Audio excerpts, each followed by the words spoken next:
अरे जरा कोई दिल्ली को बतलाओ तो, कोई जरा दिल्ली को बतलाओ तो कि इतना संयम भी कायरता का प्रतीक कहलाता है। और यह देश का संविधान नहीं, यह देश का संविधान नहीं, संसद का खेल कहलाता है। जिस दिन तू शहीद हुआ घर का आंगन भी सूना होगा, जिस दिन तू शहीद हुआ घर का आंगन भी सूना होगा, ना जाने तेरा पिता उस दिन कैसे सोया होगा। वो गोली भी लगने से पहले मन भर के रोई होगी, वो गोली भी लगने से पहले मन भर के रोई होगी। क्षमा मांग कर भारत मां से देशद्रोह कर गई होगी, देशद्रोह कर गई होगी। Thank you. अब हम जानेंगे कि उस जवान के परिवारजनों पर क्या बीती होगी जब उनको मालूम पड़ेगा कि उनमें से किसी का भाई, किसी का पिता, किसी का सुहाग, किसी का बेटा वीर गति को प्राप्त हो गया। तो चलिए आगे बढ़ते हैं। मैं देशभक्ति करते करते सरहद पर ही लुट गया, मैं देशभक्ति करते करते सरहद पर ही लुट गया। मेरे परिवारजनों के जीवन में घोर अंधेरा चढ़ गया। बिटिया की डोली, ध्यान से सुनिएगा, ध्यान से सुनिएगा, आगे बहुत ही महत्वपूर्ण पंक्ति है। बिटिया की डोली उठने से पहले ही नीचे गिर गई, तब भी मेरी बेटी ने हार नहीं मानी होगी, पापा को सल्यूट करके हार नहीं ठानी होगी। जब उस सिंह का जीवन, जब उस सिंह का जीवन दरिंदों ने हरण किया होगा, तब उसकी सुहागिन के मस्तक से सिंदूर धो लिया गया होगा। और देखकर शिव विष्णु ब्रह्मा क्रोध से लाल हुए होंगे, और देखकर शिव विष्णु ब्रह्मा क्रोध से लाल हुए होंगे, और हर भारतीय को आतंकवाद का संहार करने का वरदान दिए होंगे, वरदान दिए होंगे। अब मैं एक सवाल पूछना चाहूंगा। पहले तो परफॉर्मर और ऑडियंस में कुछ अंतर मालूम नहीं पड़ रहा। ऑडियंस कौन, एक बार हाथ उठा दो अपना। ऑडियंस आप लोग हैं, ठीक है। तो आप में से सर ब्राउन शर्ट में आपसे एक क्वेश्चन करता हूं कि आप अपने आप को एक सैनिक के रूप में सोचिए कि आप सैनिक हैं, आप सीमा पर खड़े हैं, ठीक है। और वहां पर आपका जो साथी सैनिक है उसको दूसरा देश का जो दुश्मन है वो उसको गोली से छल्ली कर रहा है, उसकी छाती पर गोलियां बरसा रहा है, तो आप क्या करेंगे बताइए। क्या सर?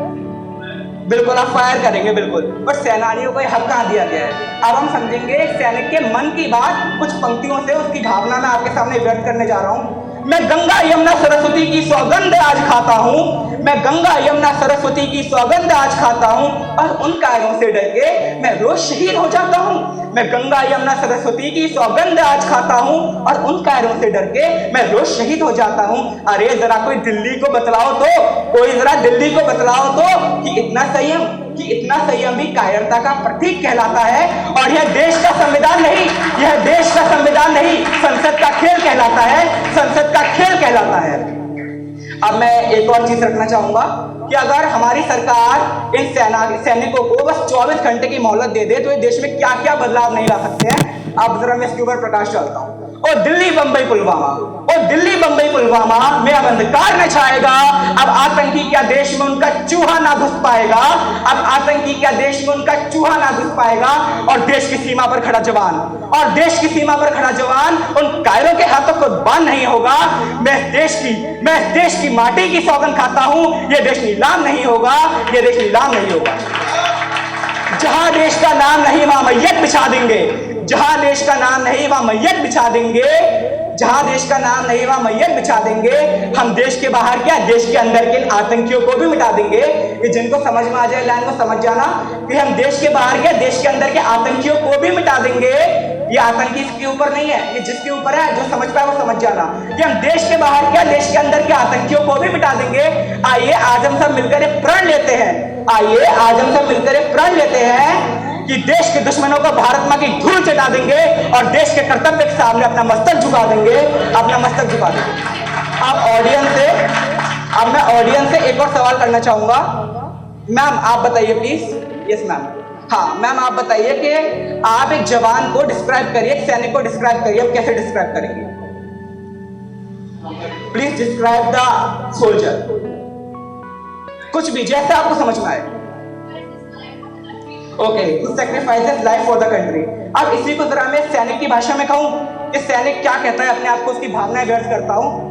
मैं देश की माटी को अपने मस्तक पे लगाता हूं, मैं देश की माटी को अपने मस्तक पे लगाता हूं, और तिरंगे के सामने अपना मस्तक झुकाता हूं, और तिरंगे के सामने अपना मस्तक झुकाता हूं। मैं कोई एसी में बैठा हुआ मंत्री नहीं, मैं कोई एसी में बैठा हुआ मंत्री नहीं, बल्कि कड़ी धूप में दुश्मनों पर गोली बरसाता हुआ सेनानी कहलाता हूं, सेनानी कहलाता हूं।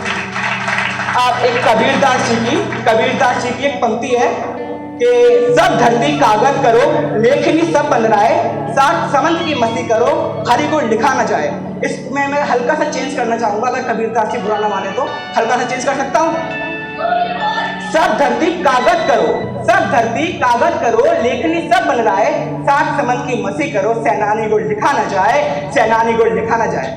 वैसे यूं तो हर युवक जवान के शहीद होने पर सोशल साइट पर दुख व्यतीत करता है, परंतु कभी भी उसे तहे दिल से शुक्रिया अदा नहीं करता है। आइए आज हम सब मिलकर ये प्रण लेते हैं कि देश के जवानों की इज्जत करेंगे और उनकी कुर्बानियों के लिए उन्हें तहे दिल से शुक्रिया अदा करेंगे। मैं अपनी लास्ट पंक्ति बोलता हूँ अब। जब भारत के वीर बेटे अपनी वर्दी में जाएंगे तो उनके सामने आतंकी क्या बड़े बड़े देश नहीं टिक पाएंगे। जब भारत के वीर बेटे अपनी वर्दी में जाएंगे तो उनके सामने आतंकी क्या बड़े बड़े देश नहीं टिक पाएंगे। मैं जल थल वायु के सेनानियों को झुककर प्रणाम करता हूँ और भारत माँ की जय बोलकर अपनी पंक्तियां समाप्त करता हूँ। मुझे उम्मीद है कि आप सभी लोगों को वीर रस का आनंद अवश्य आया होगा, क्योंकि भले ही ये मेरी जुबानी है परंतु इसके अंदर भावना एक सैनिक की है। अब मैं आप सबसे एक विनती करना चाहता हूँ कि एक मिनट के लिए सब खड़े हो जाएं और मौन धारण करें उन शहीदों को याद करने के लिए जिन्होंने अपने देश के लिए जान दे दिया। प्लीज जनगण मन बता दीजिएगा, जनगण मन कुछ भी नेशनल नहीं है, कुछ भी है,